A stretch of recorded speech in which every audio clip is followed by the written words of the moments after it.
ایک دریا کو عبور کرنا جیسے 7 سمندروں کو پار کرنے کے مترادف بن گیا تھا۔ تصور کی آنکھ سے وہ اپنے باپ دادا کی سلطنت، اس خوبصورت ریاست کی بدلتی صورتحال کو دیکھ سکتی تھی، جہاں ہر دن جبر کا سورج طلوع ہوتا اس نے دیکھا، جہاں ہر رات اس نے چڑھتے چاند کو پابند سلاسل دیکھا تھا۔ مگر اب وہاں زمین سے آسمان تک سب کچھ بدلنے جا رہا تھا۔ وہ جانتی تھی کہ حام نے اپنی سپہ کے ساتھ حملہ کرنے میں دیر نہیں لگانی تھی۔ عظیم الشان محل کی فصیلیں باغیوں کا راستہ نہیں روک سکتی تھیں۔ وہ جانتی تھی کہ اس کے چچا اور اس کے حواریوں کے پاس محل میں محصور ہو جانے کے سوا کوئی چارہ نہ ہوگا۔ مگر آخر کب تک؟ عنقریب غلامی اور ظلم کی تاریخ رات اختتام ہونے والی تھی۔ وہ ایک نہ ختم ہونے والا میدانی علاقہ تھا، جٹل اور بیابان، زندگی میں پہلی بار رکے بغیر چلتے رہنا، ایک ایسی زمین پر جہاں دم بھر سستانے کے لیے نہ کوئی شجر تھا، نہ کوئی چھاؤں تھی، بس کانٹے دار جھاڑیاں تھیں یا دھول مٹی۔ اس کے لیے بہت عجیب اور تھکا دینے والا تجربہ تھا، مگر اسے کوئی گھبراہٹ یا تھکاوٹ میں کمزور نہیں کر رہی تھی۔ اس کی نگاہ جب جب اپنے ہمراہ چلتے ہیثم کی جانب اٹھتی، ایک نیا حوصلہ اور توانائی وہ اپنے اندر محسوس کرتی، ایک نئی منزل، ایک نئی زندگی کی جانب بڑھتے ہوئے۔ وہ اگر مضبوط اور پر امید تھی تو اس کا محرک صرف ہیثم کی ذات تھی، اور کیوں نہ ہوتی؟ ایک وہی تو تھا جس نے اسے محبت جیسے آفاقی جذبے سے روشناس کرایا، اسے اپنے دل میں اونچا مقام دیا، جگہ دی، اور وہ اسے اپنی زندگی میں بھی ایک بلند اور مقدس مقام دینے جا رہا تھا۔ دھوپ کی شدت کم ہوتی جا رہی تھی، سفر کی شام نزدیک تھی، دونوں اپنی اپنی سوچوں میں گم خاموشی سے قدم بڑھاتے جا رہے تھے۔ زجان نے کئی بار چاہا کہ ہیثم اس کی طرف متوجہ ہو، کوئی بات، کوئی سوال کرے، مگر وہ جانے کن گمبھیر سوچوں میں گھرا تھا۔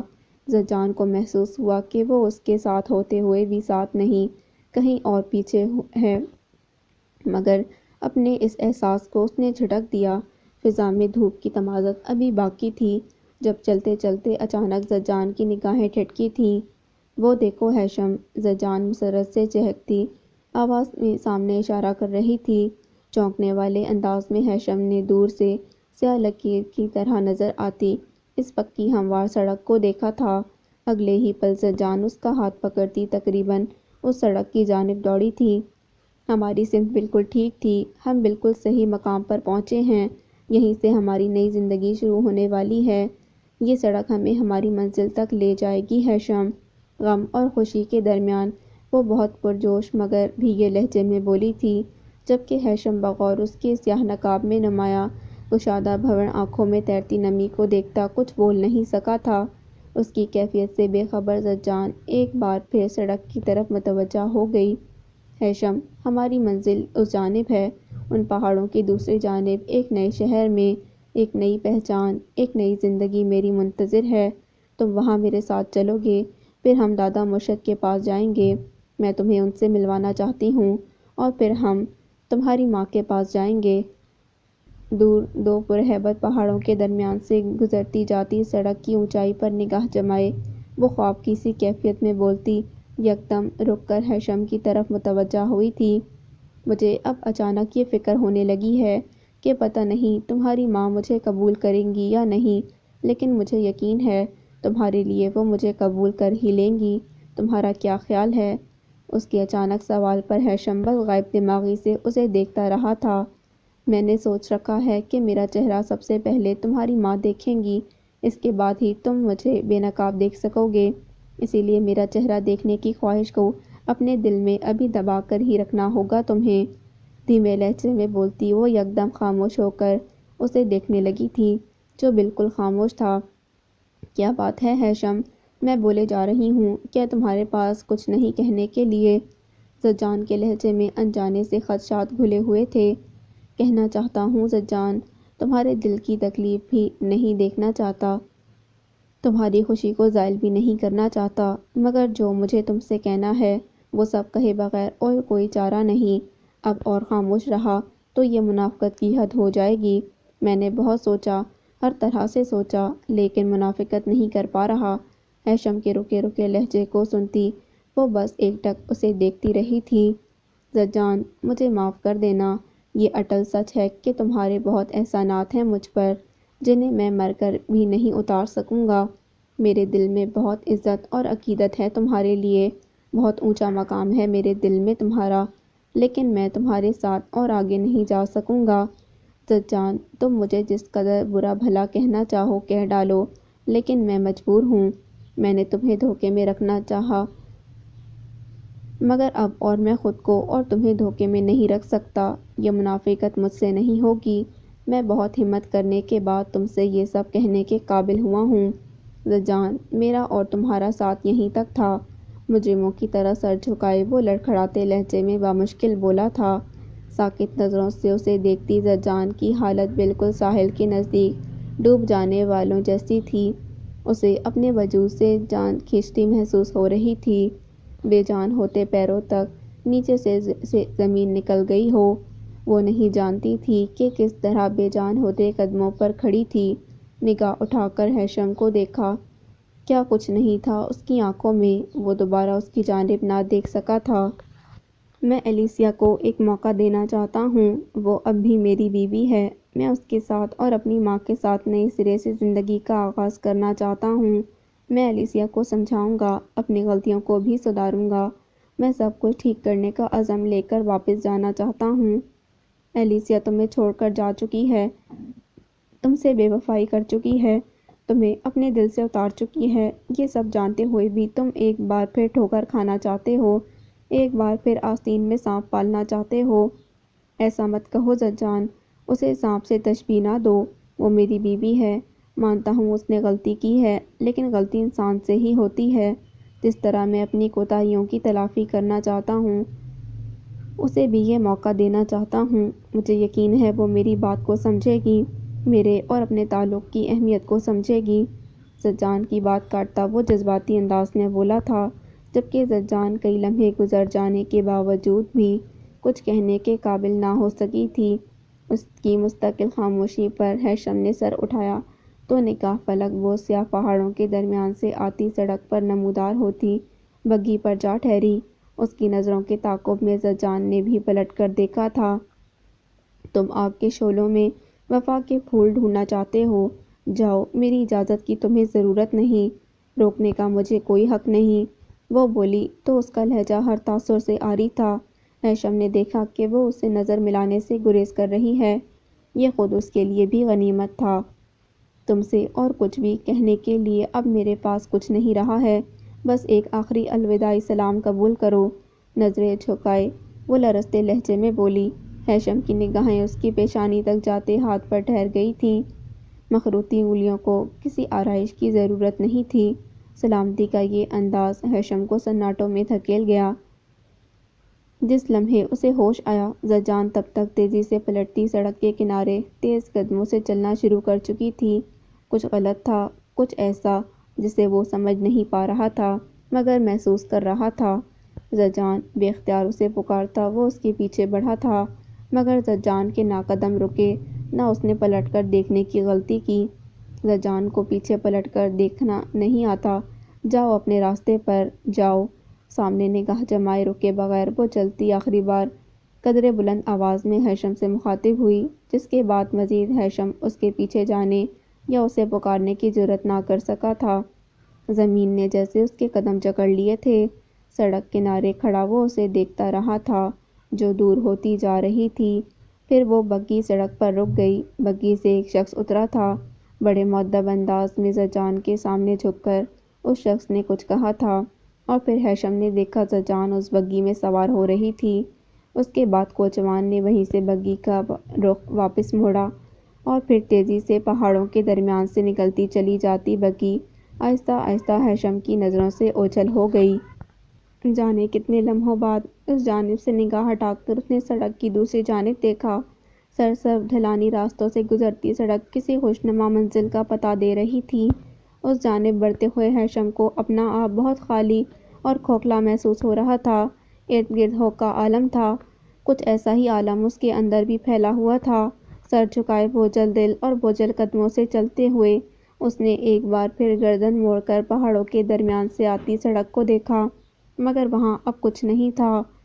کچھ فیصلے بہت عجلت میں کرنے پڑ جاتے ہیں، وہ کتنے صحیح یا کتنے غلط ہوں گے یہ بعد میں ثابت ہوتا ہے۔ نہر کے چوڑے پاٹ کے کنارے کھڑی مضبوط لکڑی کی چہار دیواری کے درمیان اس کا پتھرایا وجود کسی مجسمے کی طرح ساکت و جامد تھا۔ کھلی کھڑکیوں سے اندر داخل ہوتی سورج کی روشنی کے ساتھ نہر کے بہتے پانی کی مدھم آواز میں گہرے سکوت اور خاموشی کو توڑنے میں ناکام تھی، مگر کل تک اس چہار دیواری کے باہر خوشبو کے شادیانے بجتے رہے تھے۔ غم اور الم کی اتھاہ گہرائیوں میں اسے تو ہوش نہیں تھا کہ اسے یہاں 3 دن گزر چکے ہیں۔ اس دوران ہر لمحہ، ہر پل اس کی آنکھوں کے سامنے وہی ایک آخری منظر ٹھہرا رہا تھا جس میں اس نے اپنے باپ کو خون میں لت پت دیکھا تھا۔ ذہن میں سوائے اس کے اور کچھ نہ تھا کہ اب وہ اپنے باپ کو کبھی نہیں دیکھ سکے گی۔ کل رات تک اسے دھیرے دھیرے سمجھ آنے لگا تھا، باغیوں کی عورتوں کی چبھتی نظریں، چبھتی باتیں، اس کی نفرت، ان کی ہمدردیاں بھی۔ ظلمت کے اندھیرے چھٹ چکے تھے، باغی فتح یاب ہو چکے تھے، سلطان اپنے خاندان سمیت محل میں نظر بند تھا۔ باغیوں کے خاندان ایک طویل جلا وطنی کاٹنے کے بعد واپس اپنے گھروں، اپنی زمین پر لوٹ کر جا چکے تھے۔ گھٹنوں سے سر اٹھا کر اس نے کھڑکیوں سے نظر آتے آسمان کو دیکھا، جہاں کئی پرندے محو پرواز نظر آئے۔ پہرے ہٹ چکے تھے، راستے کھل چکے تھے، مگر اس کے دل میں باہر کھلی فضا میں جا کر سانس لینے کی کوئی خواہش نہ ابھری تھی، زندہ رہنے کی کوئی امنگ نہ رہی تھی۔ اپنے باپ کے لہولہان لاشے کو دیکھنے کے بعد وہ اب خود بھی زندہ نہیں رہنا چاہتی تھی۔ کاش کوئی جاتے جاتے اس کا گلا بھی گھونٹ جاتا، مگر اب یہ کام اسے خود کرنا ہوگا۔ ارد گرد ایسی کوئی چیز نظر نہیں آئی جسے ہتھیار بنا کر وہ بآسانی اپنی جان لے سکتی۔ یکدم اس نے اپنے ہاتھوں کو دیکھا، مگر ڈھونڈنے سے بھی اسے اپنے ہاتھوں اور گردن میں کوئی زیور نہ ملا۔ جانے کب ان زیورات کو اس سے الگ کر دیا گیا تھا، جس میں ہیرا جڑی انگوٹھی بھی شامل تھی۔ وہ ایک ہیرا اسے کتنی آسانی سے زندگی سے نجات دلا سکتا تھا۔ نڈال ہو کر وہ سر ہاتھوں میں تھامے بیٹھی تھی، جب مانوس بھاری قدموں کی چاپ نے اسے ساکت کر دیا۔ بس ایک نگاہ اس نے حام کو دیکھا اور پھر ضبط کی حدوں سے گزرتی منہ پھیر گئی تھی۔ دوسری جانب حام کے لیے بہت مشکل ثابت ہو رہا تھا اس کا سامنا کرنا۔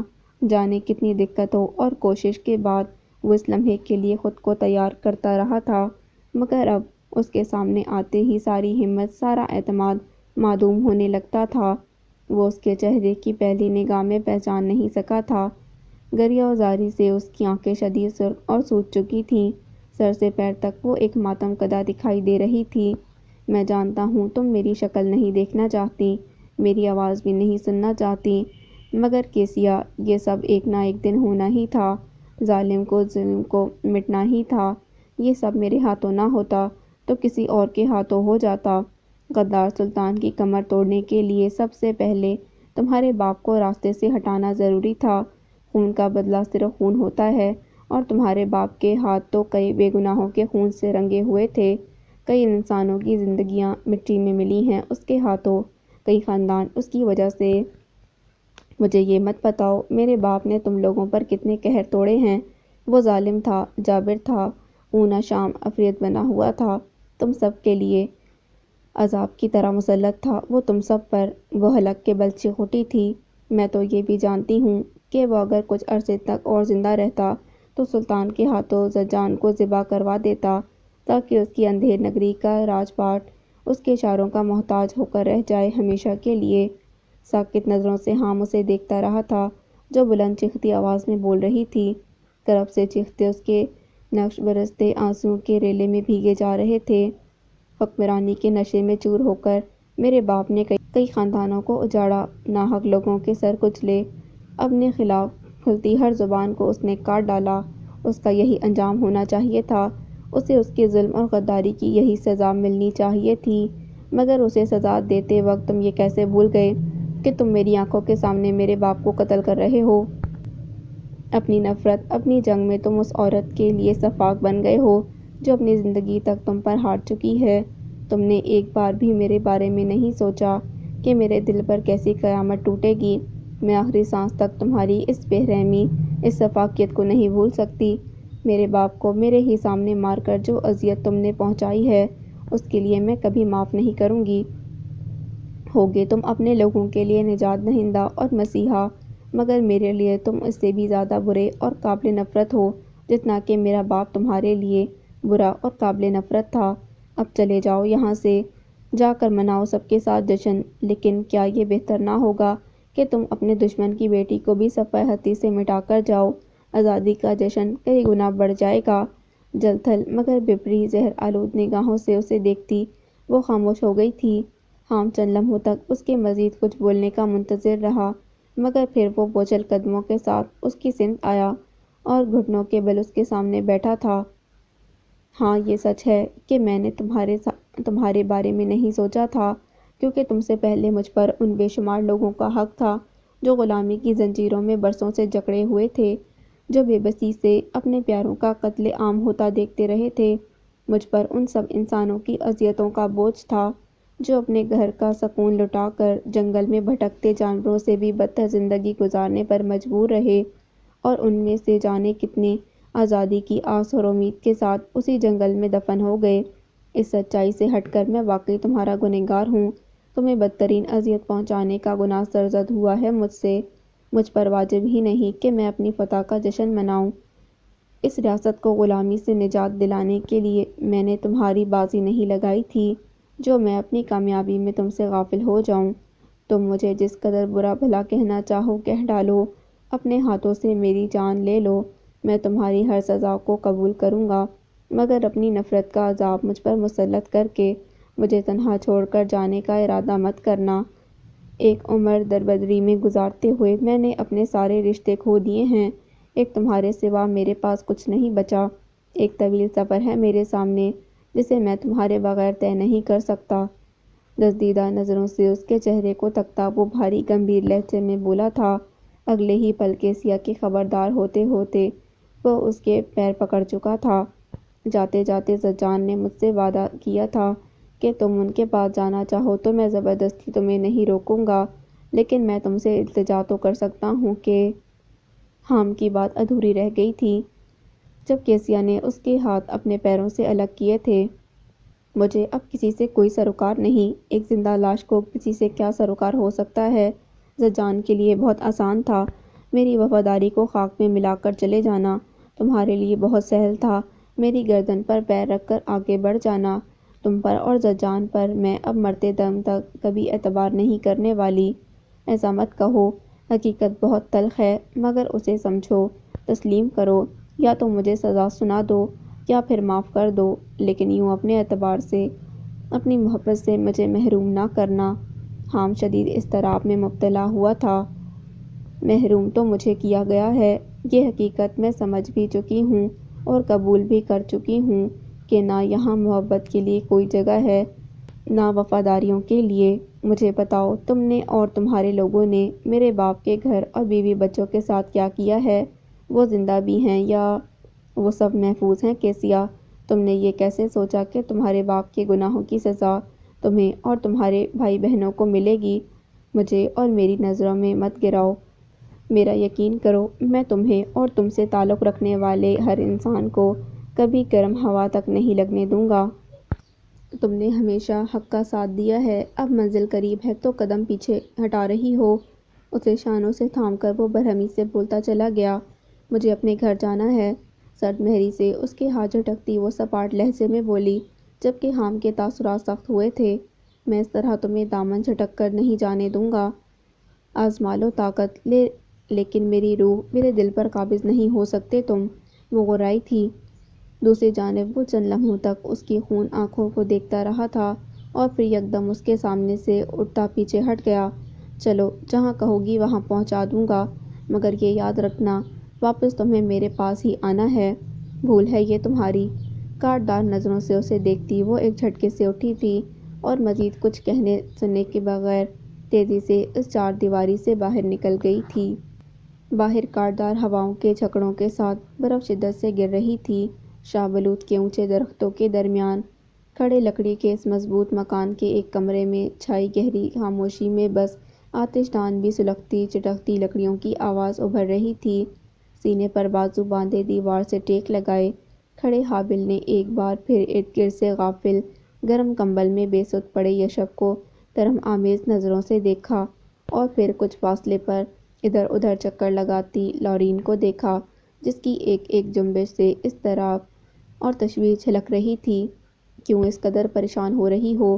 تمہارے ڈیڈی کہہ گئے ہیں کہ یہ بالکل ٹھیک ہے، بس برفیلے پانی میں زیادہ دیر رہنے کی وجہ سے اس کی حالت کچھ خراب ہوئی ہے، بخار ہی تو ہے، ٹھیک ہو جائے گا۔ حابل نے پھر اسے تسلی دیتے ہوئے اس کی تشویش کم کرنی چاہی تھی۔ حابل، مجھے یہ سمجھ نہیں آیا کہ مرجان نے ایسی سنگین حرکت کیوں کی، کیوں یشب کی زندگی کو خطرے میں ڈالا؟ آخر کون سی دشمنی نکالی اس نے اس بیچارے سے؟ بیچارہ نہیں ہے یہ، وہ فوراً خفت سے بولا تھا۔ حابل، سچ بتاؤ، کہیں تم نے جان بوجھ کر تو تمہارا دماغ خراب ہے کیا؟ حابل نے جھلا کر اس کی بات کاٹی تھی۔ مجھے اگر اس سے کوئی پرخاش ہے بھی تو میں ایسی گری ہوئی حرکت کیسے کر سکتا ہوں؟ تم اچھی طرح جانتی ہو مجھ پر شک کرنے کی بجائے تمہیں اپنی بہن سے باس پرس کرنی چاہیے۔ اگر وہ بروقت میری کچھ مدد کرتی، جو کہ وہ کر سکتی تھی، تو میں کبھی یشب کو پانی میں گرنے نہ دیتا۔ مجھے تو اب اپنی فکر ہے، اسے اٹھا کر اپنے گھر لے آیا ہوں، لیکن یہ مجھے میرے ماں باپ کے سامنے بھی نہیں بخشے گا، مرجان کا غصہ بھی مجھ پر اتارے گا۔ اور تم پریشان مت ہو، یشب اتنا بھی غافل نہیں تھا، اسے اندازہ ہو گیا ہوگا کہ تم اسے بچانا چاہتے تھے اور پھر تم ہی اسے دریا سے نکال کر اپنے گھر تک لائے ہو۔ وہ تمہارے اس رحم دلی کے جذبات کی قدر کرے گا۔ لورین یکدم بات ادھوری چھوڑ کر حابل کی طرح ہی اس کی طرف متوجہ ہوئی تھی، جو یقیناً حواسوں میں واپس آتا اٹھ بیٹھا تھا۔ اجنبی جگہ کو پہچاننے کی کوشش کرتے ہوئے اس کی نگاہ ان دونوں پر بھی پڑی اور پھر اسے کچھ یاد آ گیا۔ جس طرح جارحانہ انداز میں وہ کمبل جھٹک کر حابل کو گھورتا اس کی طرف لپکا، لورین ہولکر صورت سے درمیان میں آتی اسے روک گئی تھی۔ یشب، تمہاری طبیعت ٹھیک نہیں، اس وقت غصہ کر کے یا ہاتھا پائی کر کے تم خود کو نقصان نہ پہنچاؤ۔ یہ حابل کا گھر ہے، یہاں اس کے ماں باپ بھی ہیں، جو بھی بات ہے آرام سے بیٹھ کر تسلی سے کر لو۔ تم درمیان سے ہٹ جاؤ لورین، تم نہیں جانتی اس نے کون سی ذلالت کا مظاہرہ کیا ہے۔ میری ساری ریاضتوں پر پانی پھیرا ہے اس گھٹیا حاسد انسان نے۔ کچا چبانے والی نظروں سے چور بنے کھڑے حابل کو گھورتا وہ دھاڑا تھا۔ ایسا بھی کیا کر دیا میں نے؟ ناگواری سے بولتا حابل اسے ہتھے سے ہی اکھاڑ گیا۔ لورین کے روکتے روکتے بھی وہ ایک مکہ حابل کے پیٹ اور دوسرا اس کی کمر پر جڑ کر اسے گھٹنوں کے بل گرا گیا تھا۔ دونوں ہاتھوں سے سر پکڑے کھڑی لورین بس دیکھتی رہ گئی تھی۔ بمشکل ضبط کرتے یشب نے حابل کی جیکٹ سے گرتے ہی ریشمی رومال کو اٹھا لیا، جو کہ اب تک گیلا ہی تھا۔ میں اس سے خبردار کرتا رہ گیا کہ ابھی قے نہ کرنا، سارے سچ بعد میں اگل دینا، مگر اس کا بھونکنا ضروری تھا۔ ریشمی رومال نے مزید یشب کو بھڑکا دیا تھا۔ تم نے تو کہا تھا کہ وہ سارے سچ جو میں نے بتائے مرجان پہلے سے جانتی ہے، پھر جو سلوک اس نے تمہارے ساتھ کیا اس میں میرا کیا قصور ہے؟ تکلیف دبائے اپنے قدموں پر اٹھتا حابل بگڑ کر بولا تھا۔ حابل ٹھیک ہی تو کہہ رہا ہے یشب، جب مرجان تمہارے بارے میں سب جانتی ہے تو پھر کیا وجہ ہو سکتی ہے جس نے اسے اس حد تک جانے پر مجبور کیا؟ مجھے نہیں لگتا کہ حابل کی کسی بات سے بگڑ کر اس نے تمہاری زندگی کو خطرے میں ڈالا ہوگا، لورین بولی تھی۔ جہنم میں گئی ہر وجہ، میں اسے بھی نہیں چھوڑوں گا، جو تذلیل اس نے میری کی ہے اس کا حساب لے کر رہوں گا۔ یشب مشتعل ہوا تھا۔ سنو، وہ میلے میں آئی تھی، تمہارا وہم نہیں تھا، میری سہیلیوں نے مجھے بتایا کہ مرجان میلے میں آئی تھی۔ مجھے تو شک نہیں یقین ہے کہ اس نے تمہیں میرے ساتھ رقص کرتے دیکھا ہے اور ضرور کسی غلط فہمی کا شکار ہو کر یوں بدظن ہوئی ہے۔ لورین کی اس بات نے یشب کو چونکایا تھا۔ اچھا، اس کے بعد تم کس منہ سے مرجان کو ریشمی رومال پیش کرنا چاہتے تھے؟ مرجان نے تمہارے ساتھ جو کیا بالکل ٹھیک کیا، آنکھ بگولا ہونے سے پہلے اپنے گریبان میں جھانکو، حابل جل کر بولا تھا۔ یشب، اب میرے کہنے پر تم ایک موسا اس کے منہ پر مارو۔ حابل پر بھڑکتی لورین نے یشب کو اجازت دی تھی، وہ تو پہلے ہی تیار تھا، مگر غنیمت ہوا کہ بروقت حابل کی ماں اور باپ آگے پیچھے کمرے میں آ پہنچے تھے۔ حابل مجھ سے غلط بیانی نہیں کر سکتا، تمہاری خاموشی کو میں کیا سمجھوں؟ ناراض لہجے میں دوشین اس سے مخاطب تھا، جو آتش دان کے قریب بیٹھی آگ کی لپیٹوں کو دیکھ رہی تھی۔ تم جانتی ہو وہ جگہ کتنی خطرناک ہے، یشب کسی چٹان سے بھی ٹکرا سکتا تھا، اتنی اونچائی سے گر کر شدید زخمی بھی ہو سکتا تھا۔ تم نے تو ہمیشہ سب کی مدد کی ہے، یہ شب کو بھی تم ہی خطرے سے نکال کر اس گھر تک لائی تھی، پھر کیا وجہ ہے کہ وہ حابل کے پکارنے پر بھی تم نے اس کی مدد کرنے کی کوشش نہیں کی؟ کوئی وجہ نہیں ہے، وہ دونوں جس جگہ پھنسے ہوئے تھے میرے لیے ناممکن تھا وہاں تک پہنچنا۔ سپاٹ لہجے میں بولتے ہوئے اس نے بس ایک نگاہ دوشین کے قریب کھڑی لورین کو دیکھا تھا۔ ڈیڈی یہ ٹھیک کہہ رہی ہے، میں خود وہاں موجود تھی، یہ خود کو خطرے میں ڈال کر بھی ان دونوں تک بروقت نہیں پہنچ سکتی تھی۔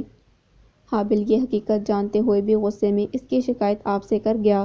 لورین کی اس طرفداری نے دوشین کو بے تحاشا حیران کر دیا تھا، کیونکہ اس نے پہلے کبھی لورین کو اس طرح مرجان کے حق میں اور تائید میں بولتے نہیں سنا تھا۔ بہرحال مزید کچھ بولے بغیر وہ اپنی حیرت پر قابو پاتا وہاں سے چلا گیا تھا۔ سنو، کوئی بھی سنگین قدم اٹھانے سے پہلے ایک موقع کی مہلت تو رکھنی چاہیے، ضروری نہیں جو دکھائی دے رہا ہو وہی سچ ہو۔ لورین کے معنی خیز لہجے پر مرجان نے بس اسے دیکھا، کچھ بولی نہیں۔ تم جانتی ہو یہ کہ میں یا کوئی بھی تمہاری جگہ نہیں لے سکتا، بالکل اسی طرح میری نظر، میرے دل اور زندگی میں کوئی دوسرا حابل کی جگہ نہیں لے سکتا۔ میلے میں میری فکر اور پریشانی دور کرنے کے لیے، میری اداسی دور کرنے کے لیے یشب نے اگر کچھ وقت مجھے دیا تو صرف اسی لیے کہ میں تمہاری بہن ہوں۔ وہ تمہاری وجہ سے ہی یہاں سب سے عزت اور محبت سے پیش آتا ہے، ممی کو خود غرضی اور ڈیڈی کی سرد مہری برداشت کرتا ہے تو صرف تمہاری وجہ سے۔ کیا میری وجہ سے حابل تمہارے پاس بھاگ بھاگ کر نہیں آتا؟ کیا میرے معاملات میں وہ تمہارے آگے پیچھے نہیں گھومتا؟ کیا میں یہ سمجھ لیتی کہ حابل نے تمہیں میری جگہ دے دی ہے؟ تم غلط سمجھ رہی ہو۔ مرجان نے شرمندگی چھپانے کی کوشش کرنی چاہی تھی کہ لورین درمیان میں بول اٹھی تھی۔ اگر ایسا ہے تو یشب سے صلح کر کے اسے غلط فہمی سے نکال دینا، ویسے بھی وہ حابل پر سخت غصہ ہے، تم سے زیادہ اس پر برہم ہے۔ سب کچھ ٹھیک کرتا تمہارے لیے بہت آسان ہے اور یہ تمہارا بھی فرض ہے اب۔ لورین گہری سنجیدگی سے بات ختم کرتی وہاں سے چلی گئی تھی، جبکہ مرجان کے لیے حیرانی کا باعث تھی لورین کی اتنی سنجیدگی، اپنائیت اور مثبت انداز۔ آج پہلی بار مرجان کو اس کے سامنے شرمندگی محسوس ہوئی تھی، اس شرمندگی اور اپنی غلطیوں کو قابو بھی کر رہی تھی۔ کچھ ہی وقت گزرا تھا جب داخلی دروازہ ایک جھٹکے سے کھلنے کی آواز پر مرجان نے چونک کر دیکھا۔ جارحانہ قدموں سے اپنی سمت بڑھتے یشب کو وہ بس دیکھتی ہی رہ گئی۔ کمرے سے باہر آتی لورین نے دنگ ہو کر یہ منظر دیکھا۔ یشب اسی جارحانہ انداز میں مرجان کا ہاتھ پکڑ کر اٹھاتا اسے ساتھ لیے واپس باہر نکل گیا۔ کھول کر لورین بھاگتی ہوئی ان دونوں کے پیچھے گئی تھی۔ برف باری کا سلسلہ رکا ہوا تھا، آسمان پر روشن چاند کی تیز روشنی میں ہر سن بکھری برف جگمگا رہی تھی۔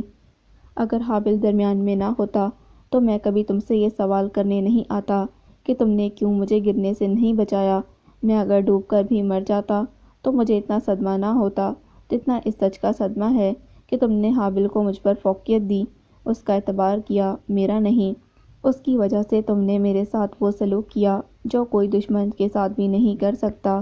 میرے لیے تو واقعی ڈوب مرنے کا مقام تھا۔ میری محبت ذرا بھی تمہارے دل پر اثر انداز نہیں ہوئی۔ کیا فائدہ ایسے جذبوں کا جو تمہارا بھروسہ بھی نہ جیت سکے؟ شدید غصے اور تعصب میں وہ بولتا چلا گیا۔ یہ سچ ہے کہ حابل کی کچھ باتوں نے واقعی مجھے غصے میں مبتلا کر دیا تھا، جو میری خاموشی کی وجہ بنا۔ تم نے مجھ سے یہ کیوں چھپایا کہ تمہارے ساتھی تمہارے قرب و جوار میں ہی ہیں اور کون سے ارادوں کے ساتھ تم سے رابطے میں ہیں؟ حابل کی طرح تم سب کو یہی لگ رہا تھا کہ میں نے غصے میں یا جان بوجھ کر تمہیں خطرے میں ڈالا، مگر سچ تو یہ ہے کہ میں حابل کے سامنے تمہیں بھی کسی طور پر کمزور یا کسی بھی سہارے کا محتاج نہیں دیکھنا چاہتی تھی۔ مرجان کے قطعی لہجے پر یشب یقیناً مرعوب ہوتا کچھ بول نہیں سکا تھا، جبکہ کچھ فاصلے پر کھڑی لورین کے چہرے پر بکھری مسکراہٹ کو مرجان نے نظر انداز کر دیا تھا۔ میں جانتی تھی کہ تم ایک اچھے تیراک ہو، تم برفانی لہروں سے بھی لڑ جاؤ گے۔ یہ میرے لیے فخر کا باعث تھا کہ تم نے حابل کی مدد لینے سے دریا میں گر جانا بہتر سمجھا، اور زیادہ خوشی کی بات میرے لیے یہ تھی کہ تمہاری اس خودداری نے حابل کو مجبور کر دیا، اتنا کہ وہ مجھ سے پہلے ہی تمہیں پانی سے نکالنے کے لیے دریا تک پہنچ گیا تھا۔ مجھے تم پر پورا بھروسہ اور اعتبار ہو گیا ہے۔ کہ آئندہ کبھی کوئی ایسی صورتحال پیش آئی تو تم کسی بھی سہارے کے بغیر مشکل سے نکل آؤ گے۔ مجھے تمہاری ہر بات پر یقین ہے۔ میں نے جو کچھ تم سے سیکھا اس سب سے زیادہ مجھے تم پر فخر ہے۔ تم مجھے خوددار دیکھنا چاہتی ہو تو اب مجھے ہمیشہ ہر معاملے میں خوددار پاؤ گی۔ گہرے لہجے میں بولتا وہ ایک پل کو رکا تھا۔ لیکن مرجان، حابل کے ہر سچ کے سامنے تمہاری خاموشی میرے لیے تمہاری آنکھوں سے جھلکتی اجنبیت اور سرد مہری کی ایک وجہ اور بھی ہے، جس سے تم بھی واقف ہو، میں بھی، اور لورین بھی۔ بولتے ہوئے یشب نے لورین کی سمت اشارہ بھی کیا، جو شرارت سے ہنسی تھی، جبکہ مرجان بس یشب کی مسکراتی نظروں میں دیکھ کر رہ گئی۔ آئندہ ایسی کوئی نوبت نہ آئے، اس لیے آج میں اس کا اور حابل کا معاملہ نپٹا کر ہی رہوں گا۔ کیا مطلب؟ تم ابھی ممی سے بات کرو گے؟ لورین کی مسکراہٹ غائب ہوئی تھی۔ بالکل، تمہاری صورت میں جلد از جلد اس حابل پر عذاب مسلط کرنا چاہتا ہوں۔ آ جاؤ جلدی۔ مرجان کی تقلید میں گھر کے اندر جاتے ہوئے اس نے مسکراتی نظروں سے لورین کو دیکھا، جو جھلائی نظروں سے اسے گھور رہی تھی۔ برف شدت سے ساری رات گرتی رہی تھی۔ پیڑ پودے درخت برف کے بوجھ سے جھکے اور اس کی سفیدی میں چھپے ہوئے تھے۔ صبح ہو چکی تھی مگر سورج کا کہیں نام و نشان دکھائی نہیں دے رہا تھا۔ ہر سمت دھند پھیلی تھی۔ یخ بستہ فضا میں کڑکڑتی ٹھنڈ لہو کو جما دینے والی تھی۔ کافی تیار کرتے یشب نے کچن کی کھڑکی سے باہر دیکھا۔ احاطے میں دوشین برف ہٹانے میں مگن تھا۔ کافی کے 2 مگ اٹھائے کچن سے نکلتے ہوئے اس نے ایک نظر اسٹور کے بند دروازے پر ڈالی۔ یقیناً مرجان ابھی بیدار نہیں ہوئی تھی۔ جنگلے کے دروازے سے برف ہٹاتے دوشین نے رک کر اسے دیکھا، جو قریب آ چکا تھا۔ آپ تھک گئے ہوں گے، کچھ دیر آرام کر لیں اور یہ کافی پی لیں، آپ کو اس کی ضرورت ہے۔ یشب کے سادہ لہجے پر دوشین نے ایک نظر بھاپ اڑاتے مگ کو اور پھر اسے دیکھا۔ توقف کے بعد دوشین نے اس سے مگ لے لیا۔ یشب کے کہنے پر وہ خاموشی سے اس کی تقلید میں مختصر برآمدے کی سیڑھیوں پر جا بیٹھا تھا۔ میں مرجان کی طرف سے تم سے معافی مانگتا ہوں، وہ بروقت تمہاری مدد نہ کر سکی۔ تم یہاں ہماری ذمہ داری ہو، مہمان ہو، تمہاری حفاظت کرنا ہم سب پر فرض ہے۔ پتہ نہیں سچ کیا ہے، لیکن ہو سکتا ہے کہ اس کے لیے واقعی ممکن نہ ہوا ہو کہ تمہیں دریا میں گرنے سے بچا لیتی۔ کافی کا سپ لے کر دوشین نے اچانک اسے مخاطب کر کے یہ سب کہا تھا۔ آپ کو معافی مانگنے کی ضرورت نہیں، سچ مجھے پتہ ہے۔ مرجان کو بتانے کی ضرورت ہی نہیں تھی۔ میں جانتا ہوں اس وقت وہ غصے میں تھی۔ غصہ اسے مجھ پر ہی تھا، مگر میں نے اس کے چہرے پر اس غصے کے بعد شرمندگی اور ندامت بھی دیکھی ہے، اسی لیے میں نے اس معاملے کو زیادہ طول دینا یا اس سے سوال و جواب کرنا مناسب نہیں سمجھا۔ میرے لیے اتنا ہی کافی ہے کہ اس کی غلط فہمی دور ہو گئی ہے، اس کا غصہ ختم ہو گیا ہے۔ یشب کے کہنے پر وہ چند لمحوں تک اسے بغور دیکھتا رہا تھا۔ مجھے خوشی ہے کہ تم نے لارا کو راضی کر لیا ہے حابل اور لورین کی شادی کے لیے۔ حابل بہت عزت کرنے والا سادہ سا لڑکا ہے۔ شاید لارا اس کے گھر کے لیے اور ان کی سہولتوں کے لالچ میں راضی ہوئی ہے، جو تم نے دینے کا دعویٰ کر لیا ہے۔ دوشین کچھ تلخ لہجے میں بولا تھا۔ آپ اپنی بیوی کی فطرت سے واقف ہیں، ان کے لیے کڑھنے کا کوئی فائدہ نہیں۔ باقی جہاں تک گھر کی بات ہے یا حابل اور لورین کو سپورٹ کرنے کی، تو یہ میرا فرض ہے۔ آپ سب نے میرے لیے جو کچھ کیا ہے، کوئی تعلق نہ ہوتے ہوئے بھی اس سب کے سامنے میرے کسی عمل کی کوئی اہمیت نہیں۔ صرف مرجان کی وجہ سے ہی نہیں، مجھے واقعی آپ سب بہت عزیز ہو چکے ہیں۔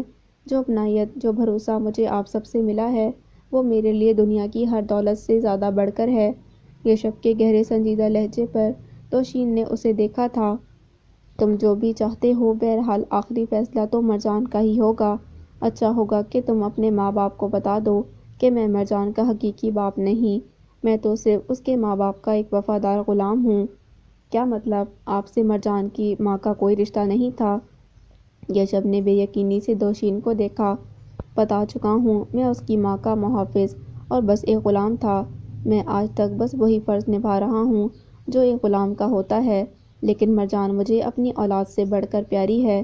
میں چاہتا ہوں آپ مجھے بتائیں مرجان کے ماں باپ کون ہیں؟ میں سب کچھ مرجان سے نہیں، آپ سے سننا چاہتا ہوں۔ بالآخر وہ مزید اپنے سوالوں کو دبا کر یہ موقع گنوا نہیں سکا تھا۔ جواباً دوشین کے جھریوں زدہ چہرے پر گزرے وقت کے تاریک سائے لہرانے لگے تھے۔ اس کے ذہن میں سب کچھ روز اول کی طرح روشن تھا۔ وہ بھول بھی نہیں سکتا تھا۔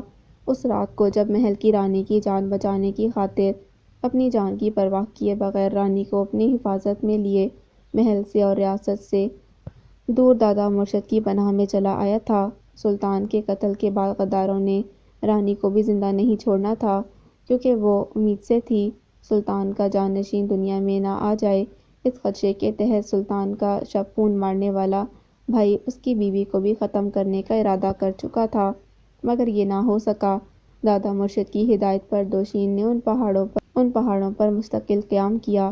قصبے کے لوگوں نے خود ہی محل کی اس رانی اور اس کے وفادار غلام کو ایک ایسا جوڑا سمجھ کر قبول کر لیا جو میلوں دور کہیں سے آ کر پہاڑوں پر بس گئے۔ یہی رانی نے مرجان کو جنم دیا۔ ان کا ننھا وجود بھی رانی کے غم کو کم نہ کر سکا۔ اس کے لیے تو سب کچھ سلطان کی موت کے ساتھ ختم ہو چکا تھا۔ وہ اگر سانس لے رہی تھی تو صرف مرجان کے لیے، یا پھر اپنی اس بیٹی کے لیے جسے مجبوراً محل میں ہی اسے اپنے سسر کی پناہ میں چھوڑ کر نکلنا پڑا تھا۔ شوہر کی موت، اولاد کی جدائی، جلا وطنی اور ان پہاڑوں کی سختیوں نے رانی کو آدھا تو ختم کر ہی دیا تھا۔ میں غلام تھا، میں تو اپنے آقا کے لیے جان بھی دے سکتا تھا، مگر ان کو وہ سب کچھ نہیں لوٹا سکتا تھا جو ان سے چھین لیا گیا تھا۔ دادا مرشد کا صاحبہ، ان کی شفقت اور تسلیاں بھی رانی صاحبہ کو زیادہ عرصے تک زندہ رہنے پر مجبور نہ کر سکیں۔ گزرے وقت کو یاد کرتے ہوئے دوشین کا کمزور لہجہ کانپنے لگا تھا۔ مرجان کی وجہ سے دادا مرشد کی ہدایت پر مجھے شادی کرنی پڑی۔ لارا سب جانتی ہے مرجان کے بارے میں، مگر دادا مرشد کے ڈر کی وجہ سے اس نے کبھی مرجان یا اس کی ماں کے حوالے سے کوئی راز کسی کے آگے عیاں نہیں کیا۔ دشمنوں سے بچے رہنے کے لیے تو مرجان کی ماں نے اپنے اور مرجان کے لیے اتنی صعوبتیں اٹھائی تھیں۔ لارا ذرا بھی زبان کھولتی تو میں اس سے اپنا تعلق ختم کر لیتا۔ یہ بات لارا بھی جانتی ہے، اسی لیے اپنی حسد اور جلن وہ مرجان کے لیے سخت پن دکھا کر نکال لیتی ہے۔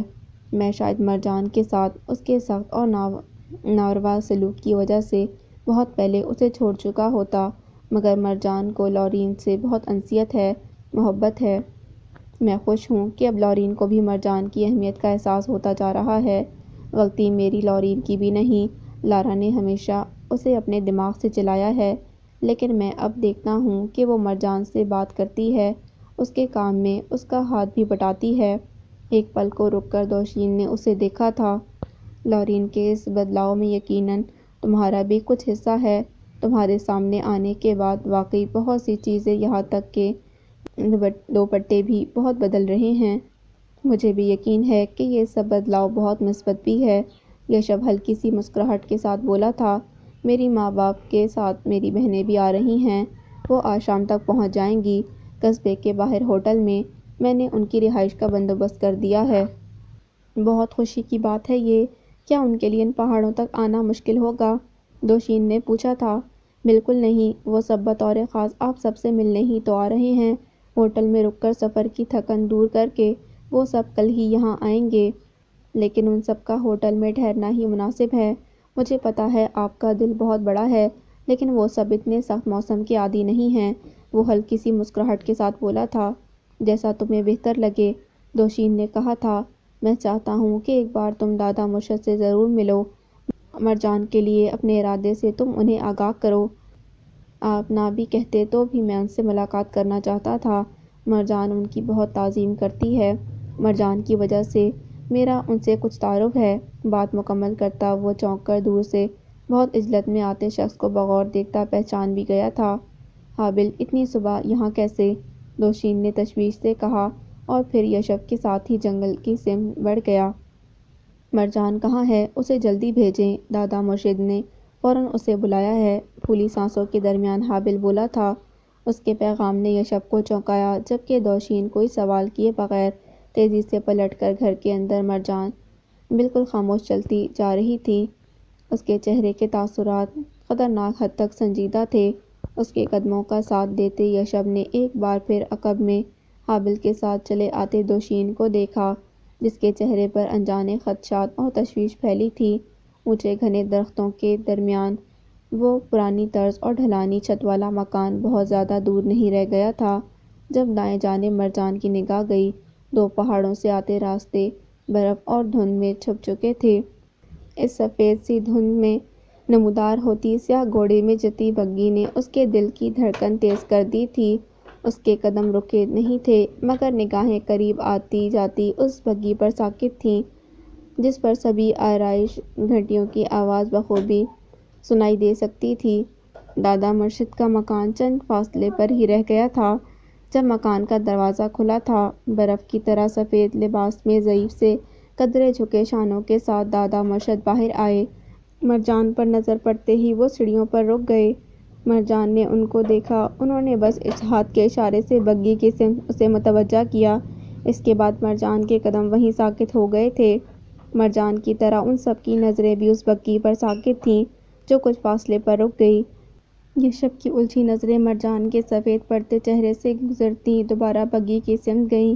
بگی پر گرے پردے ہٹا کر باہر اترتی نقاب پوش عورت کی پہلی نگاہ مرجان کے چہرے تک جا کر ہٹنا بھول گئی۔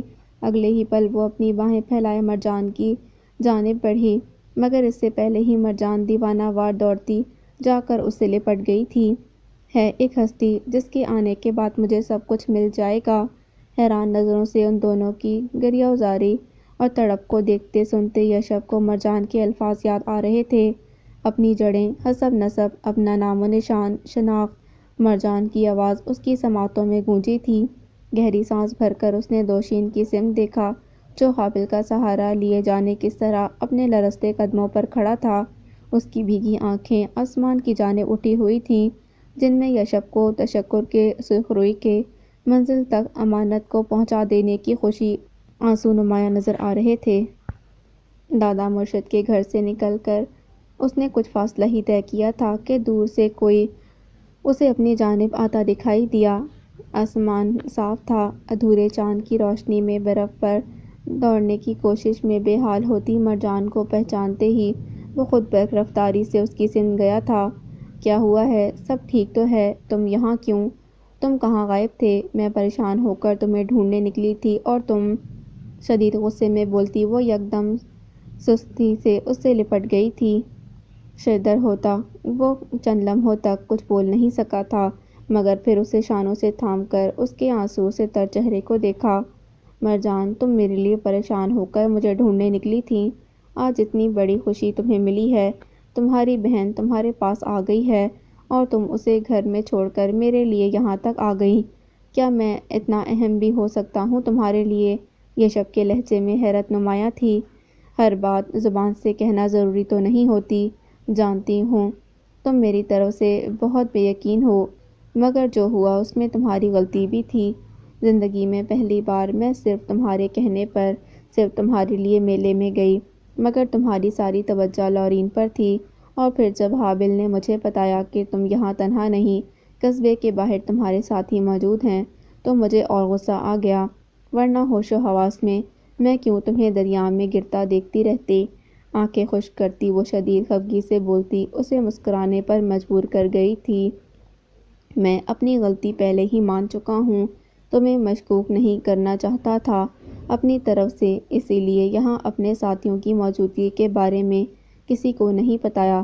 یقین کرو وہ سب بیچارے جنگل تک اپنے کام کے حوالے سے جانے کے لیے تمام قانونی کارروائیاں مکمل کرنے میں لگے ہیں۔ سیدھے اور جائز راستے مشکل ہوتے ہیں اور مزید مشکل بھی بنا دیے جاتے ہیں۔ میں مشکلیں برداشت کر سکتا ہوں، مگر تمہارا بھروسہ نہیں توڑ سکتا۔ میں نے ابھی دادا مرشد سے بھی یہی وعدہ کیا ہے کہ زندگی کے کسی بھی معاملے میں کبھی ناجائز طریقہ استعمال نہیں کروں گا۔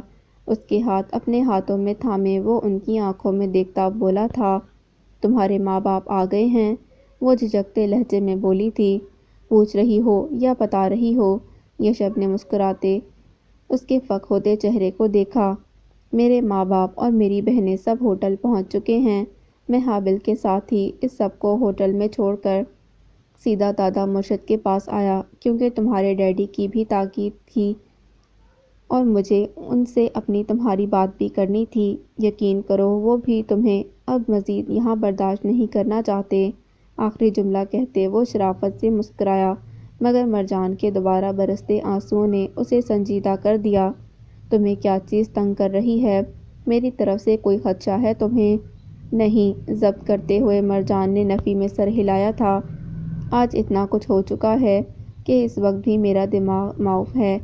مجھے سمجھ نہیں آ رہا کہ کیا کروں۔ اپنی بہن کے ملنے کی خوشی سنبھالوں، تمہارے ماں باپ کا سامنا کروں یا تمہارے ساتھ اپنے تعلق کو کوئی نام دوں۔ مجھے اندازہ نہیں تھا کہ سب کچھ یوں ایک ساتھ ہوتا چلا جائے گا۔ میں ذہنی طور پر یہ سب کچھ قبول نہیں کر پا رہی۔ میں سمجھ سکتا ہوں، لیکن تم اپنی ساری توجہ صرف اپنی بہن پر رکھو۔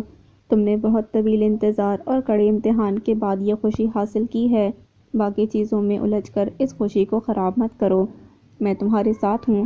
تمہیں کسی چیز کے لیے پریشان ہونے کی قطعی ضرورت نہیں، اور اس بات کا بھی اطمینان رکھو کہ کوئی اب تمہیں تمہاری بہن سے الگ نہیں کرے گا۔ آگے جو بھی ہوگا تم دونوں بہنوں کی مکمل رضامندی سے ہوگا۔ دھیرے سے اس کا چہرہ ہاتھوں میں تھام کر یشب نے اس کی آنکھوں میں دیکھا تھا۔ اب کچھ تشویش کم ہوئی تمہاری؟ نرم لہجے میں یشب کے پوچھنے پر وہ خاموشی سے اس کے گریبان سے چہرہ ٹکا کر آنکھیں بند کر گئی تھی۔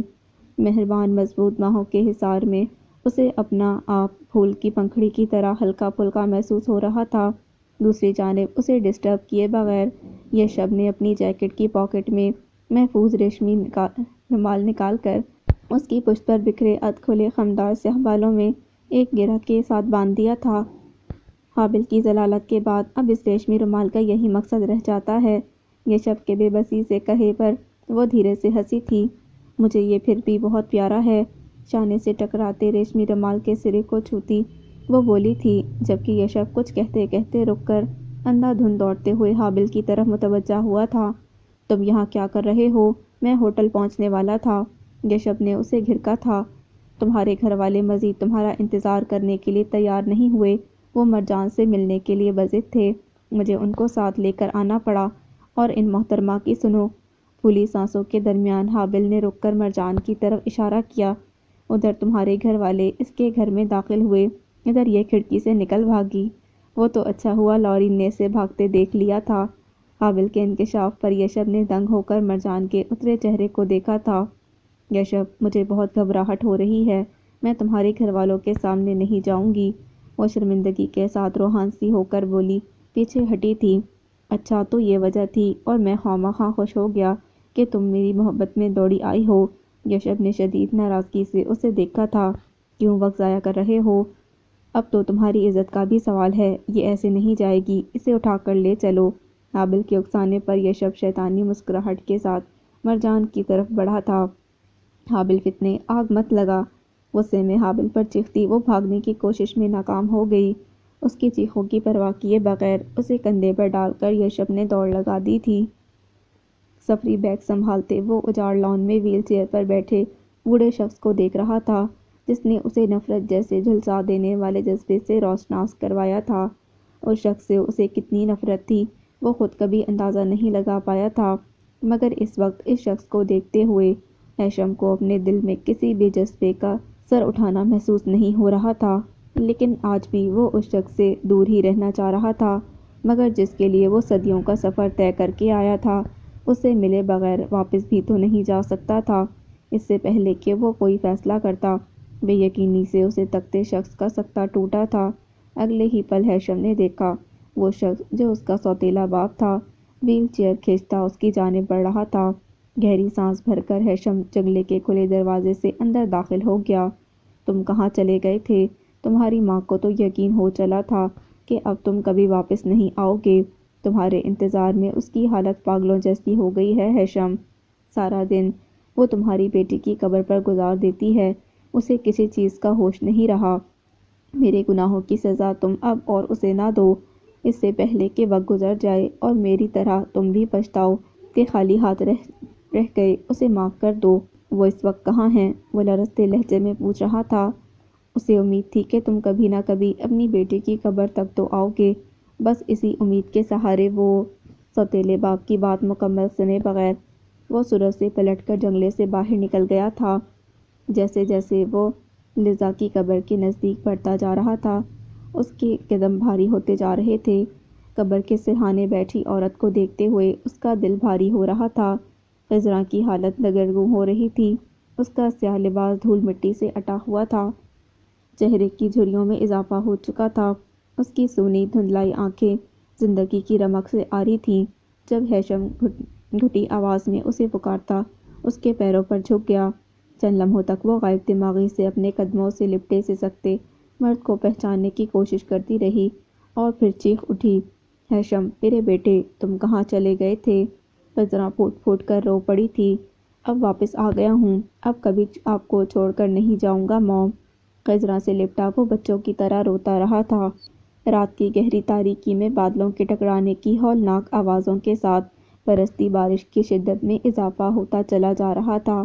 خاموشی سے خضرا اسے دیکھتی رہی تھی۔ جس نے ایک چھوٹی سی مخملی تھیلی سے کوئی چیز نکالی تھی، وہ یقیناً سفوف تھا کسی قسم کا، جسے ہیشم نے پانی کے گلاس میں بھی ڈالا اور پھر اس کے گھونٹ بھرتا کھڑکی کے قریب چلا گیا۔ میں نے اس سے وعدہ کیا تھا کہ اس کی دی ہوئی دوا وقت پر روز لوں گا، خضرا کی جانب دیکھ کر اس نے جیسے بتایا تھا، اور پھر دوبارہ کھڑکی کے شیشے پر پھسلتے بارش کے پانی کو پرسوچ نظروں سے دیکھتا گلاس میں گھونٹ بھرنے لگا۔ صرف 2 دن لگے تھے اسے واپس یہاں تک پہنچنے میں۔ گائیڈ اسے اپنے سامنے زندہ سلامت دیکھ کر حیرت سے گنگ ہی ہو گیا تھا۔ اسے کسی بھی تفصیل سے آگاہ کرنے کا اس کے پاس وقت نہیں تھا، لہٰذا فوری طور پر اپنا سامان سمیٹ کر روانہ ہونے میں اس نے دیر نہیں لگائی تھی۔ خضرا نے پرشفقت مسکراہٹ کے ساتھ اسے دیکھا تھا، جو تھکے تھکے انداز میں اس کی گود میں سر رکھے آنکھیں مون چکا تھا۔ ہیشم تمہیں لگتا ہے اسے راستے میں چھوڑ کر تم نے ٹھیک کیا؟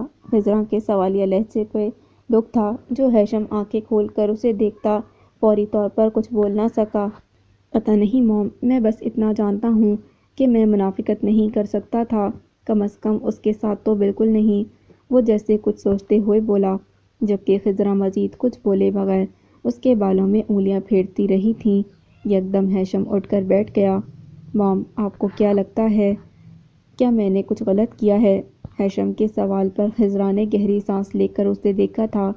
تم نے منافقت نہیں کی، دھوکے کا سہارا نہیں لیا، اچھا کیا، لیکن اسے امید دیکھ کر، اپنے ساتھ کا یقین دیکھ کر تم نے غلط کیا، سوچے سمجھے بغیر تم نے اسے ہاں کہہ کر غلط کیا۔ موم کچھ بھی سوچنے سمجھنے کے قابل میں رہا ہی نہیں تھا۔ اس وقت وہاں ہر لمحہ میرے دل اور دماغ پر صرف آپ کی اور لیزا کی یاد حاوی تھی۔ وہ درمیان میں بول اٹھا تھا، تم سوچنے کے لیے اس سے وقت مانگ لیتے ہیشم، اس کے بعد تم اسے انکار بھی کر دیتے تو آج مجھے مطمئن نظر آتے۔ میں مطمئن ہوں موم، جہاں تک بات انکار کرنے کی ہے تو میرے لیے اس کے سامنے کسی بھی چیز کے لیے انکار کرنا ممکن ہی نہیں تھا۔ موم وہ کوئی عام سی عورت نہیں تھی، کچھ تھا اس کی شخصیت میں کہ اس کی ہر بات پر سر جھکا دینے کے سوا کچھ کیا ہی نہیں جا سکتا۔ وہ قید میں ہوتے ہوئے بھی حکمرانی کر رہی تھی اپنے لوگوں کے دل پر، ان کی سوچ پر۔ اس کے رعب کے سامنے مجھ جیسا انسان بھی سرتابی نہیں کر سکتا تھا۔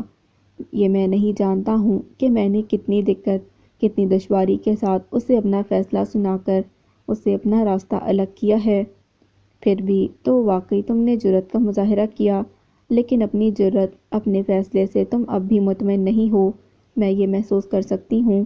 اگر ایسا نہ ہوتا تو تم مجھ سے نہ پوچھ رہے ہوتے کہ تم نے غلط کیا یا صحیح۔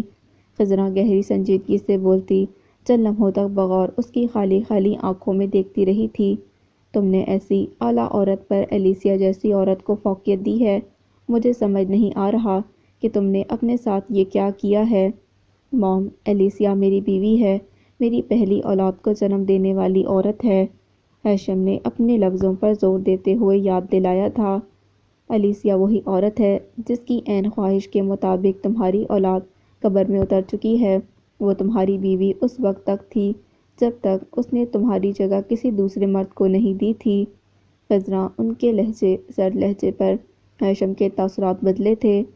اس کی بے وفائی کا محرک میری کوتاہیاں بھی رہی ہوں گی، میں اپنی غلطیوں کو سدھار کر اسے واپس لوٹنے کا ایک موقع دینا چاہتا ہوں۔ کیا آپ کو خوشی نہیں ہوگی اگر ایلیسیا اور میں ایک بار پھر نئے سرے سے اپنی زندگی کا آغاز کریں؟ ہیشم نے پوچھا تھا۔ میری خوشی تمہاری خوشی میں ہے ہیشم، لیکن مجھے زیادہ خوشی تب ہوتی جب تم ایک اچھے مرد ہونے کی مثال بنتے۔ اچھے مرد کبھی اپنی زبان، اپنے کیے عہد سے نہیں پھرتے۔ وہ اپنے غلط فیصلے کو یہ کہہ کر نہیں چھپاتے کہ وہ منافقت نہیں کر سکے۔ خضرا کے خاموش ہونے پر وہ مزید کچھ بول نہیں سکا تھا۔ خضرا کی مہربان گود میں سر رکھ کر وہ زیادہ دیر تک اپنی غلطیوں اور غلط فیصلوں پر غور نہ کر سکا تھا۔ اتنی گہری اور پرسکون نیند ایک طویل مدت کے بعد اسے نصیب ہوئی تھی۔ حالانکہ وہ بہت صبح بیدار ہو گیا تھا، مگر چند گھنٹوں کی نیند نے اسے حشاش بشاش کر دیا تھا۔ صبح کے ملگجے سے اجالے میں کنمن برستی پھوار کو دیکھتے ہوئے، بھیگی مٹی اور سبزے کی مہک سانسوں میں اتارتے ہوئے کس بارے میں سوچنا نہیں چاہتا تھا۔ البتہ اپنے گھر جانے کی خواہش اچانک دل میں جاگی تھی۔ گھر کے ساتھ ہی اسے لیزا کا کمرہ، اس کے کپڑے، کھلونے یاد آئے اور ایلیسیا بھی۔ اس کے بعد وہ رہ نہیں سکا۔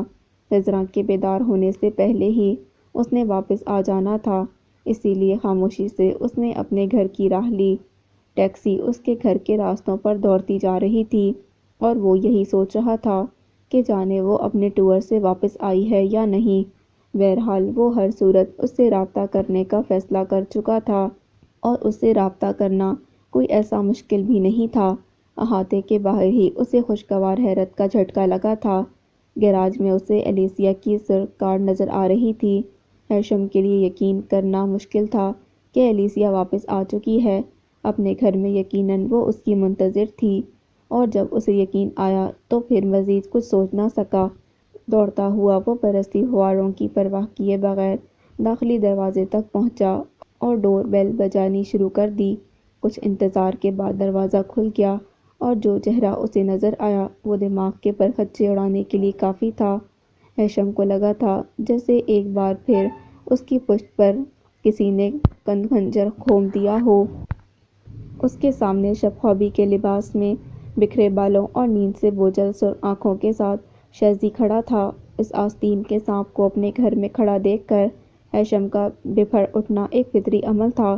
دوسری جانب یوں اچانک اپنے سامنے ہیشم کو دیکھ کر شیزی کے چھکے چھوٹ گئے تھے۔ تم میرے گھر میں کیا کر رہے ہو؟ تمہاری ہمت کیسے ہوئی میرے گھر میں قدم رکھنے کی؟ ہیشم بھڑکتا اس کی سمت بڑھا، جبکہ شیزی بوکھلا کر پیچھے ہوتا کچھ بولنے کی کوشش میں ہکلاتا رہا تھا۔ شدید اشتعال میں ہیشم نے اس کا گریبان پکڑ لیا تھا۔ تبھی اس کی نگاہ اپنے بیڈ روم سے آتی ایلیسیا پر پڑی۔ اگلے ہی پل ہیشم کی آنکھوں میں خون اتر آیا تھا، اس کی رگوں میں لہو کی جگہ انگارے دوڑنے لگے تھے۔ اس کے بعد اس کی ساری توجہ کا مرکز صرف شیزی بن گیا۔ تھپڑ منہ سے لاتے، پے در پے شیزی پر برساتا وہ غصے میں پاگل اور جنونی ہو رہا تھا۔ اس دوران ایلیسیا مسلسل چیختی رہی کہ یہ گھر اس کا ہے، وہی اس گھر کی مالک ہے، مگر اس کی آواز ہیشم کو سنائی ہی کہاں دے رہی تھی۔ وہ تو پل پڑا تھا شیزی پر۔ خوب اچھی طرح اس کی تواضع کرنے کے بعد ہیشم اسے گھسیٹتا ہوا دروازے تک لے گیا، اور ایک ہی جھٹکے میں اسے کک آؤٹ کرنے کے بعد پلٹ کر ایلیسیا تک پہنچنے میں اسے دیر نہیں لگی تھی۔ خوف سے کانپتی ایلیسیا کا رنگ اڑ گیا تھا جب ہیشم نے اس کی گردن اپنے ہاتھوں میں جکڑ لی۔ تم نے ثابت کر دیا ہے کہ تم واقعی ایک گھٹیا ترین عورت ہو۔ اچھی طرح یہ جانتی ہو کہ میں نے ابھی تک تم سے اپنا تعلق ختم نہیں کیا، دغا باز دوست۔ اس کے باوجود اپنے اس پالتو جانور کے ساتھ تم میرے گھر کو غلاظت بناتی رہی ہو۔ اس کے سنگین ارادے، بپھرے لہجے اور گردن پر پڑتی سخت آہنی گرفت نے ایلیسیا کا چہرہ متغیر کر ڈالا تھا۔ ایک جھٹکے سے اسے آزاد کرتے ہیشم نے شدید غصے اور نفرت سے اسے دیکھا، جو نیچے پڑی دونوں ہاتھوں سے اپنی گردن سہلاتی بری طرح کھانس رہی تھی۔ میری زندگی کی سب سے بڑی غلطی، سب سے بڑا نقصان تو ہے بذات ناگن۔ مجھے عزت کے سبق پڑھانے سے پہلے تمہیں اپنے کالے کرتوتوں پر نظر ڈالنی چاہیے۔ لعنت ہے مجھ پر جو تم سے توقعات وابستہ کیں، تم پر اپنی زندگی کے ماہ و سال، اپنے جذبات برباد کر دیے۔ یہ گھر اور یہاں کی ہر چیز میں نے اپنی محنت سے بنائی ہے۔ ایسی کوئی کاغذی کارروائی میں نے اب تک نہیں کروائی جس سے یہ ثابت ہوتا کہ یہ گھر تمہارا ہے۔ اب مجھ سے صرف تمہیں طلاق نامہ ملے گا، جو کہ آج ہی میرا وکیل تمہارے منہ پر مارے گا۔ 10 منٹ میں تمہارے پاس جو کچھ یہاں سے لے کر جانا ہے لو اور دفع ہو جاؤ۔ اس کی دھاڑ پر ایلیسیا گرتی بڑھتی بیڈ روم کی سمت بھاگی۔ زیادہ سے زیادہ 5 منٹ گزرے ہوں گے۔ جب وہ ایک ہاتھ میں بیگ اور دوسرے ہاتھ میں اپنے سینڈلز اٹھاتے تیر کی طرح ہیشم کی خونخوار نظروں کے سامنے سے گزرتی باہر نکل گئی۔ کچھ دیر تک وہ ادھر سے ادھر ٹہلتا اپنے اشتعال کو کم کرنے کی کوشش کرتا رہا اور پھر ایک زوردار ٹھوکر سے ٹیبل کو پلٹاتا کرسی پر سر تھامے بیٹھ گیا۔ تم ایک بار پھر ٹھوکر کھانا چاہتے ہو؟ ایک مانوس آواز اس کی سماعتوں میں گونجی تھی۔ تم آگ کے شعلوں میں وفا کے پھول ڈھونڈنا چاہتے ہو؟ اس بار آواز بہت قریب کہیں سے ابھری تھی۔ مٹھیوں میں بال جکڑتے ہوئے اسے لگ رہا تھا کہ سلگتی پھڑپھڑاتی کنپٹیوں کی رگیں جیسے پھٹنے والی ہیں۔ زندگی کتنے روپ کتنے رخ بدلتی ہے، کبھی تو اتنی پھیکی اور بے رنگ ہوتی ہے کہ خود سے ہی بیزار کر ڈالتی ہے، اور کبھی اتنی رنگین رونقوں سے بھرپور ہوتی ہے کہ اپنے سحر سے باہر ہی نہیں نکلنے دیتی۔ بند ہوتے دروازے سے نگاہ ہٹا کر اس نے ایک طائرانہ نگاہ کمرے میں دوڑائی۔ ہر چیز اپنی جگہ خوبصورت اور دلکش تھی۔ فانوس اور دیگر لائٹس کی تیز روشنیوں میں اس کا چہرہ خوشی سے جگمگا رہا تھا۔ دھیرے دھیرے قدم آگے بڑھاتے ہوئے اس نے گلاس وال پر گرے ریشمی پردے کو ذرا ہٹا کر باہر دیکھا۔ نیچے سرسبز وسیع و عریض خطہ روشنیوں اور رنگ و نور میں ڈوبا ہوا تھا۔ ابھی بھی کافی مہمان باقی تھے، بہت تو رخصت ہو چکے تھے۔ اس کی تھکن کا خیال کرتے ہوئے یشب کی دونوں بہنیں خود اسے کمرے تک چھوڑنے آئی تھیں۔ کل ہی تو وہ سب کے ساتھ یشب کے ماں باپ کے گھر آئی تھی شادی میں شرکت کرنے کے لیے۔ ہنگامی بنیادوں پر یشب کے خاندان والوں اور اس کے ماں باپ کے دوست احباب کا برف پوش پہاڑوں تک پہنچنا ناممکن تھا، لہٰذا یہاں پہنچتے ہی ریسیپشن کے اہتمام کے انتظامات شروع کر دیے گئے۔ سچ تو یہ تھا کہ اسے ذرا بھی تھکن محسوس نہیں ہو رہی تھی۔ پہلی بار اتنے لوگوں کے درمیان ایک ایک سے متعارف ہونا، سب کا اتنی محبت اور اپنائیت سے پیش آنا، سب کی توجہ اور تعریفوں کا مرکز بننا اسے بہت انوکھا اور اچھا لگ رہا تھا۔ یشب کے ماں باپ اور بہنیں سائے کی طرح اس کے ساتھ ساتھ رہے اور اس کے دل میں اپنی محبت اور قدر بڑھاتے رہے۔ پردہ چھوڑ کر اس نے پھولوں اور تحائف کے انبار کو دیکھا تھا اور پھر مسکراتے لبوں کے ساتھ ڈریسنگ ٹیبل کے سامنے چلی آئی۔ گہرے سبز دیدہ زیب لباس میں اپنے عکس کو وہ خود بھی نہیں پہچان پا رہی تھی۔ اپنا آپ اسے پہلے کبھی اتنا حسین دکھائی نہیں دیا۔ ایسی الوہی زندگی سے بھرپور مسکراہٹ پہلے کبھی اس کے لبوں پر نہیں سجی تھی۔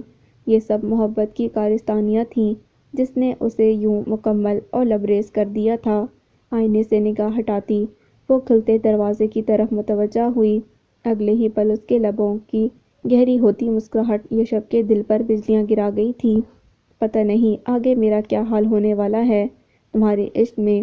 باہر سب کے درمیان تم غضب ڈھا رہی تھی اور اب تنہائی میں قیامت ڈھا رہی ہو، جبکہ میں تو بہت پہلے ہی ہتھیار تمہارے سامنے ڈال چکا ہوں، سو میں پناہ چاہتا ہوں۔ مسکراتی نظروں سے یشب نے اسے دیکھا تھا جو بے ساختہ ہنسی تھی۔ اپنے لیے تم سے تعریف سن سن کر بھی میں کبھی تھک نہیں سکتی۔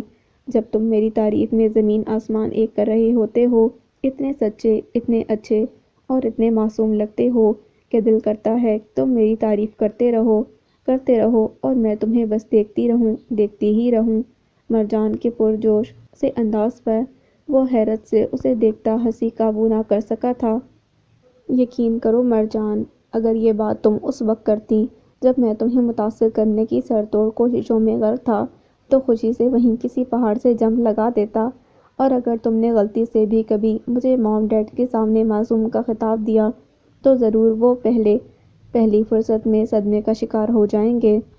ان کو صدمے کا شکار ہونا بھی چاہیے۔ وہ درمیان میں بول اٹھی۔ ویسے مجھے باہر سب سے ملتے ہوئے یوں لگ رہا تھا کہ میری طرح تم بھی ان سے پہلی بار مل رہے ہو، اکثر مہمانوں کی باتوں سے یہی لگا، مرجان بولی تھی، اور ان کی باتوں پر مام ڈیڈ کی مجھ پر پڑتی ملامتی نظریں بھی دیکھی ہوں گی تم نے، پر میں کیا کروں، آوارگی میری طبیعت میں تھی، فطرت میری خانہ بدوش تھی، پتھروں کی تلاش میرا جنون تھی۔ لیکن اگر مجھ میں یہ سب خصوصیات نہ ہوتیں تو میں تم تک کیسے پہنچتا؟